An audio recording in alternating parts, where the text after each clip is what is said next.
Assalamualaikum warahmatullahi wabarakatuh. Waalaikumsalam warahmatullahi wabarakatuh. Perkenalkan, saya Henry Sagingan, dan saya CGMP Angkatan 6 dari SD Tambangan 2, Kecamatan Jalan Cagak, Kabupaten Tuban. Pada kesempatan ini saya ingin sedikit mengobrol bersama Pak Dadan dalam rangka kegiatan modul 3.1 mengenai interview kepada pemegang kebijakan. Begini Pak Dadan, selama ini saya ingin mengetahui dari Pak Dadan bagaimana Pak Dadan mengidentifikasi kasus-kasus yang merupakan dilema dilema etika atau yang rujukan moral Pak Dadan. Baik, kebetulan karena saya juga pernah baca ya tentang dilema etika dan rujukan moral, jadi karena dilema etika itu adalah lebih kepada kita dihadapkan pada dua masalah yang dua-duanya benar, betul. Kemudian kalau rujukan moral kita harus memilih salah satu antara baik dan benar. Sekarang sudah berbenturan dengan keyakinan yang kita yakini kebenarannya.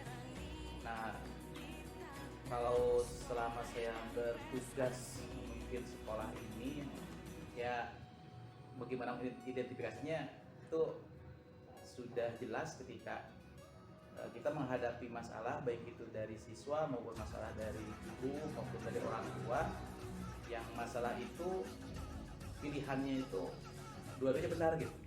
Contoh ketika ada anak yang lama tidak masuk sekolah, kemudian kita cari tahu informasinya, ternyata dia tidak ke sekolah itu bukan karena malas gitu, tapi karena membantu orang tuanya bekerja dan memang harus membantu gitu, sehingga kita kan jadi bingung gitu. Kalau misalnya kita suka jadi bingung gitu antara memaksa anak untuk masuk kemudian dia meninggalkan tugasnya membantu orang tua, tapi ketika anak dibiarkan pun untuk tidak belajar, itu kan sesuatu yang salah juga.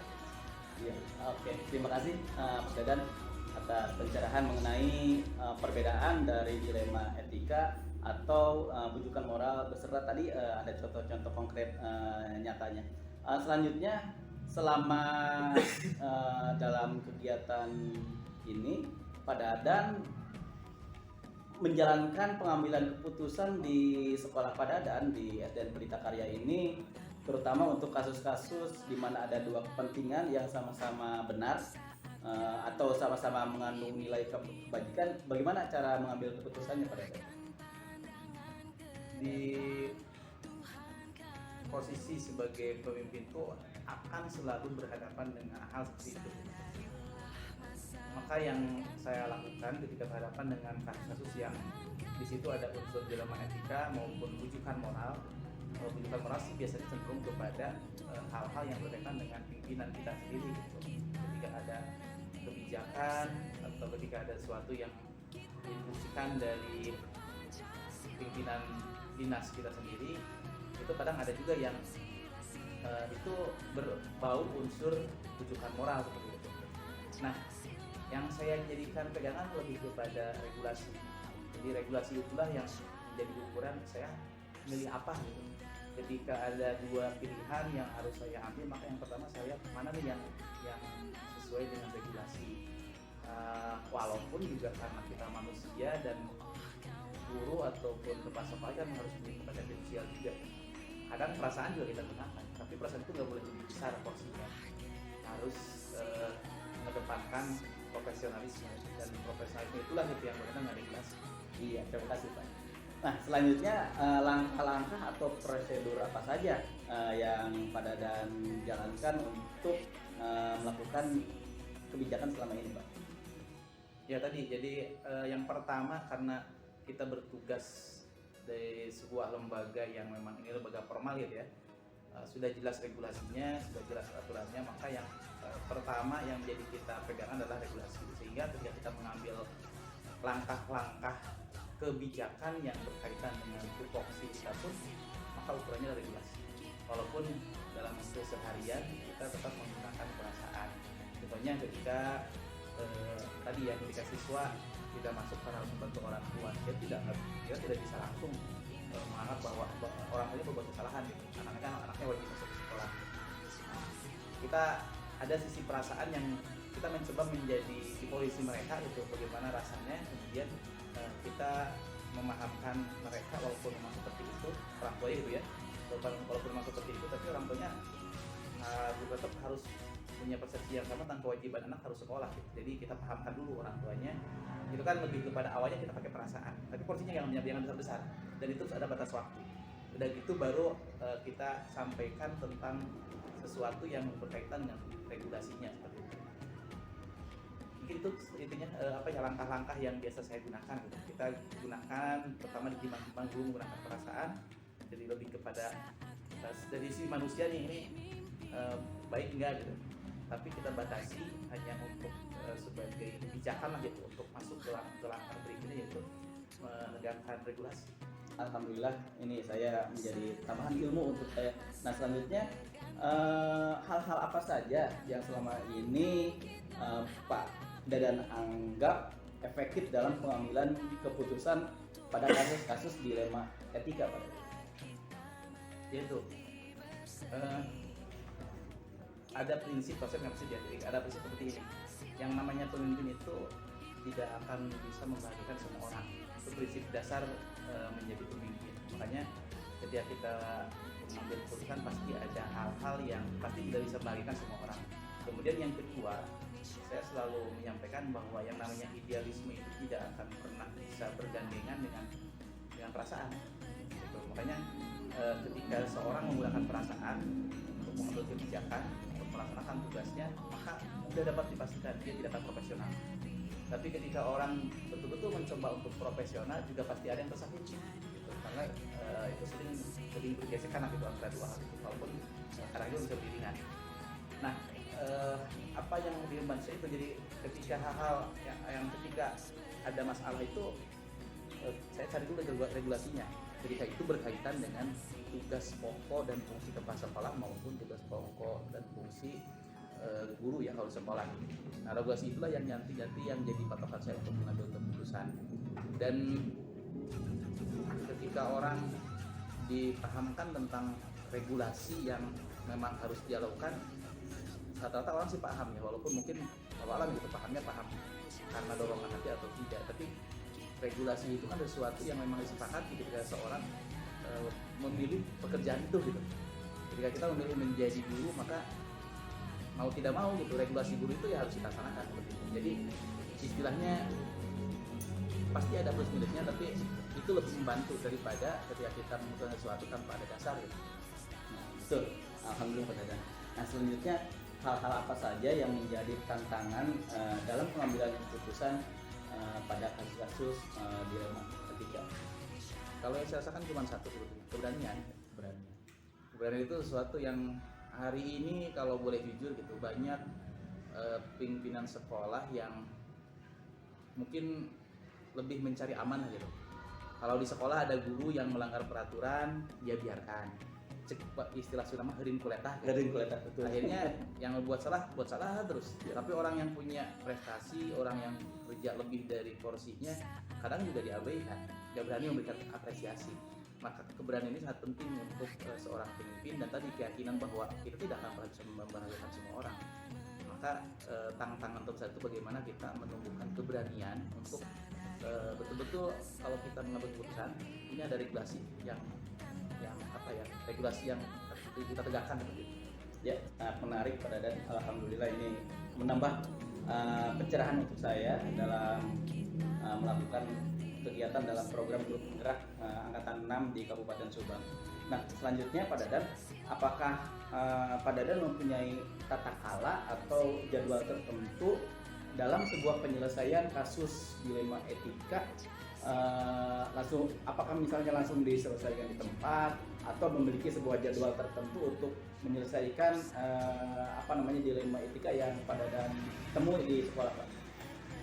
Kita punya jadwal rutin rapat koordinasi namanya, itu udah terjadwal setiap bulan.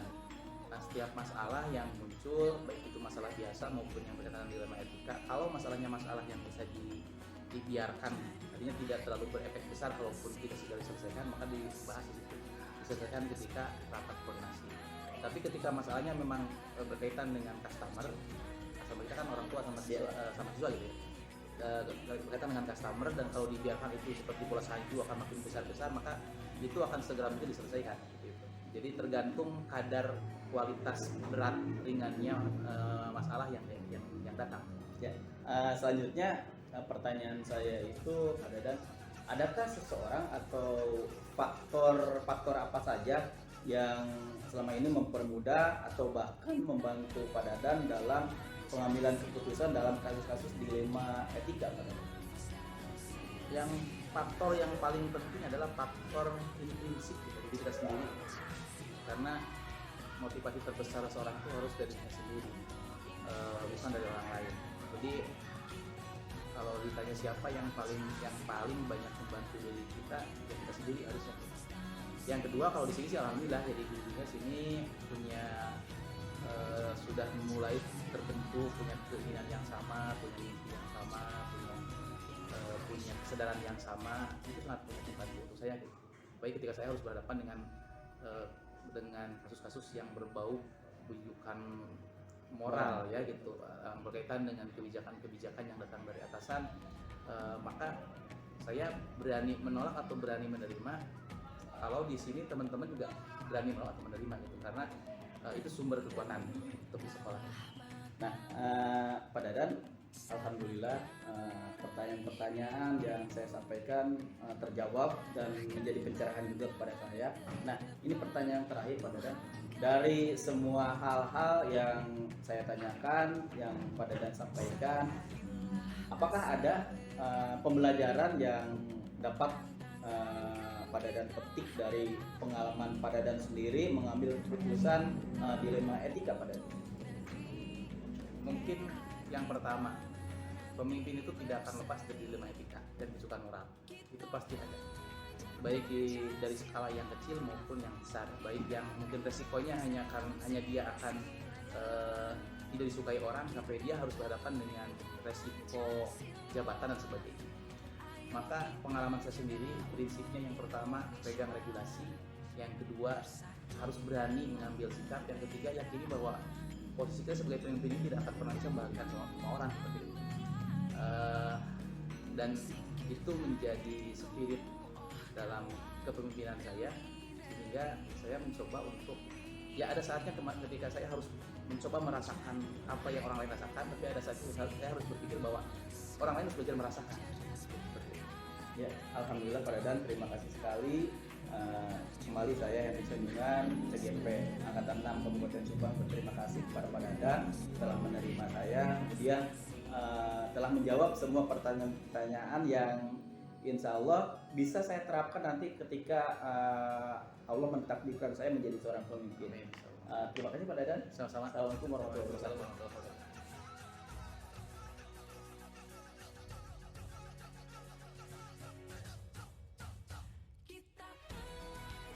Assalamualaikum Ibu Resti. Waalaikumsalam warahmatullahi wabarakatuh. Ya, saya Henry Sanjungan, calon guru penggerak angkatan 6 dari SDN Tamakan 2, Kecamatan Jalan Cakung, Kabupaten Subang. Baiklah, Ibu Resti. Ibu Resti itu sekarang menjadi kepala sekolah di SDN Kumpai 1 dan PLT di SDN Sukahayu. Alhamdulillah. Terkait dengan kegiatan program guru penggerak, Bu, saya itu akan melakukan wawancara mengenai kepemimpinan, Bu. Pertanyaan yang pertama adalah, selama Ibu menjabat sebagai kepala sekolah, bagaimana cara Ibu mengidentifikasi kasus-kasus yang merupakan dilema etika dan kasus-kasus yang merupakan bujukan moral? Baik Pak Hendrik, saya akan mencoba menjawab pertanyaan kaitan dengan kepemimpinan saya sebagai KSPM. Pertama yang Pak Hendrik tanyakan tentang dilema Etika. Ya. Dilema etika itu berarti dilema saya yang menghadapi mereka dalam menghadapi atau melaksanakan tugas-tugasnya. Merupakan dilema karena mungkin seorang PTK itu tidak bisa melaksanakan tugas karena mungkin ada halangan atau kegiatan lain yang tidak bisa dia tinggalkan. Pertama, kalau dia misalnya memberikan tahu kepada saya karena pada saat itu dia tidak bisa melaksanakan tugasnya,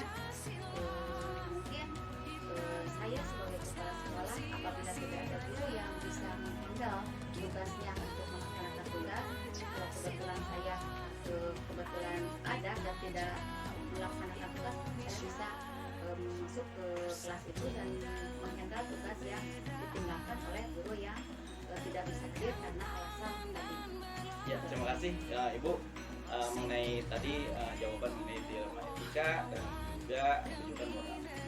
Baiklah Ibu, kita berlanjut ke pertanyaan selanjutnya. Bagaimana cara Ibu menjalankan pengambilan keputusan di sekolah Ibu ya, terutama untuk kasus-kasus di mana ada kepentingan yang sama-sama benar atau sama-sama mengandung nilai kebaikan?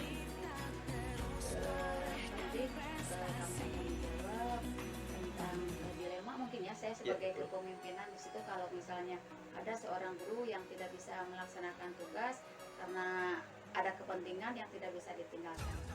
Keputusan yang saya akan ambil, pertama saya akan menugaskan kepada guru yang memang pada saat itu dia ada senggang waktu untuk mengisi.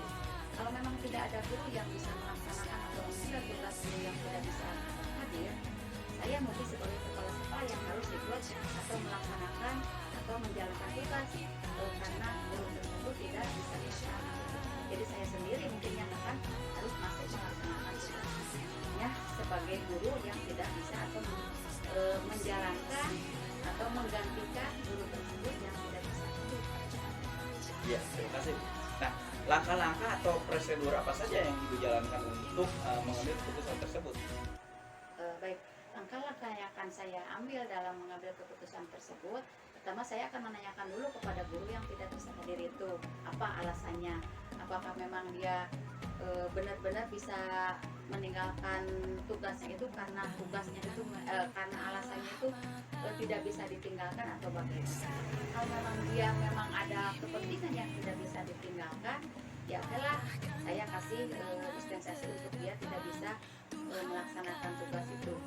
Selanjutnya Ibu, hal-hal apa saja yang Ibu anggap efektif dalam pengambilan keputusan terhadap kasus-kasus dilema etika yang seperti tadi Ibu katakan, di satu sisi bahwa guru tersebut memang mempunyai kepentingan, misalnya tadi itu sakit Ibu ya, di sisi yang lain tadi Ibu katakan ada kelas yang kosong. Itu bagaimana cara efektifnya Bu untuk mengambil keputusannya?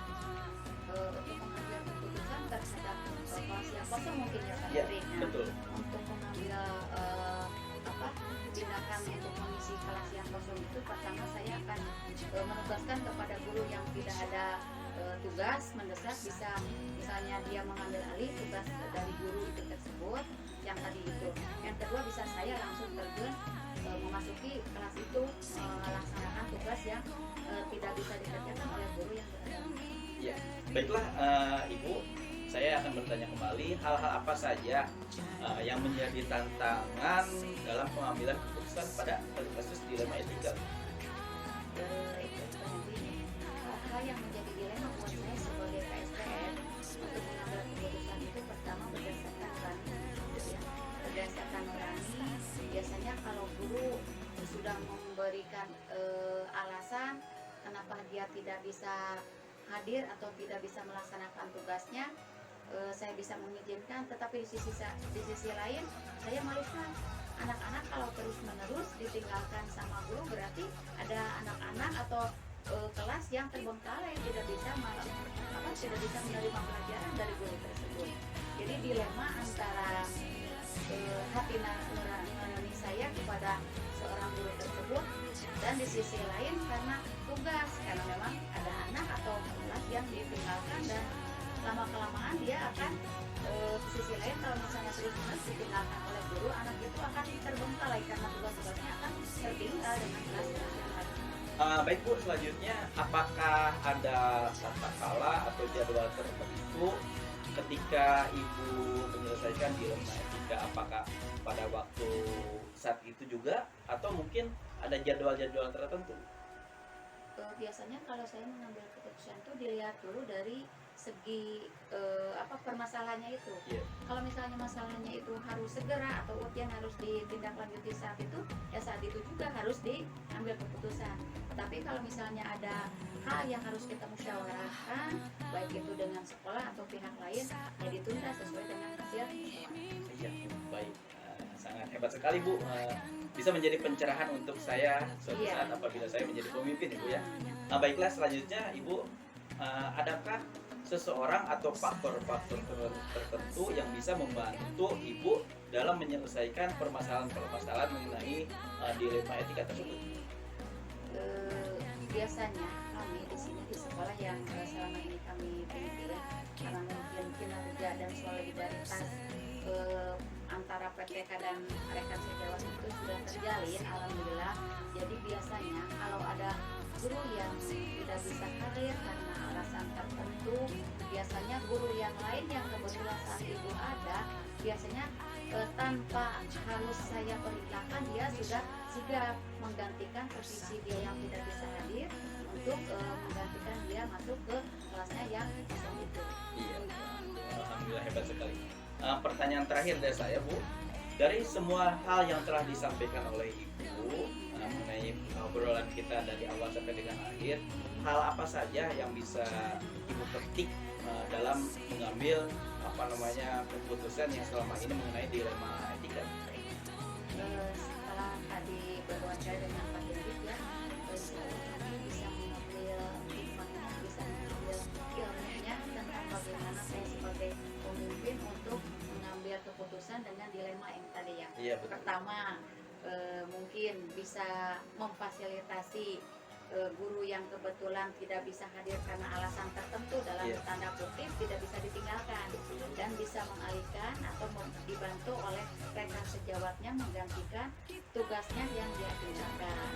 Yang kedua, dalam mengambil keputusan kita bisa memilah dan memilih mana yang sifatnya harus segera diambil tindakan dan mana yang harus bisa nanti dimusyawarahkan sesuai dengan hasilnya. Mungkin itu Pak Hendrik. Ibu, terima kasih sekali. Saya sudah diterima. Kemudian insya Allah nanti saya melaporkan di program Guru Penggerak. Semoga saya bisa menjadi pemimpin seperti Ibu dan STF lainnya. Terima kasih Ibu. Assalamualaikum warahmatullahi wabarakatuh.